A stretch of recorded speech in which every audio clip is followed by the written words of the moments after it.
Naglayag sa Pasig River ang Balangay Florentino Das bukod sa misyon na isulong ang rehabilitasyon ng ilog, pagkilala raw ito sa maritime heritage ng Pilipinas. Silipin natin yan sa Agenda Weekend Report ni Mike Carazon.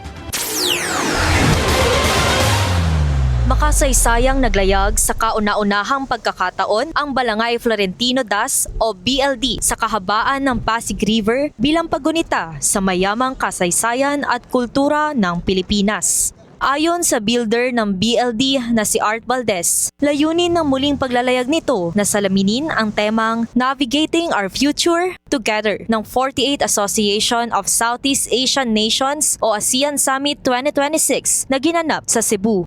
Itong sakayan, hindi lang ito solely dito sa Pilipinas. Makita mo ito sa Indonesia, Malaysia, Cambodia, Thailand, Vietnam.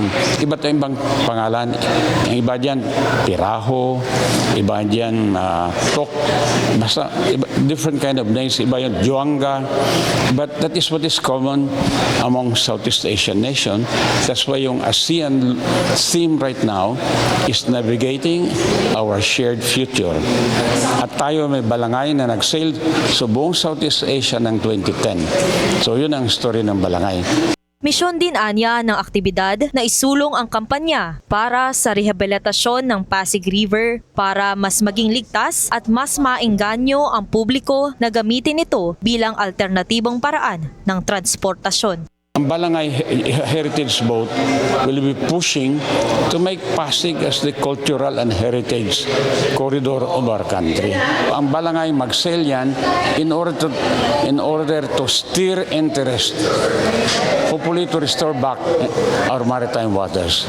Katuwang ni Valdez ang Metropolitan Manila Development Authority o MMDA sa voyage. Sa ngayon, meron tayong 4 na ferry na nagsasalit-salitan. Pag dumami pa yan, meron kami naka-ready na. Actually, nagdadagdag pa kami ng 2 electric boats.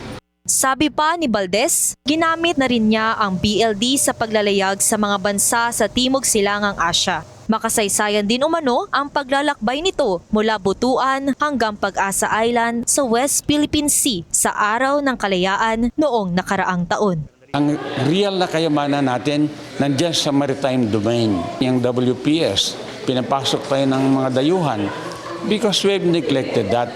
Naging inland looking tayo kaya dito tayo sa masakip na urban area like Metro Manila.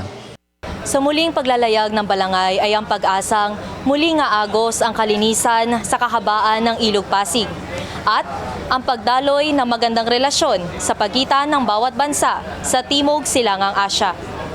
Para sa Agenda Weekend, Mike Carazon, Billionaire News Channel.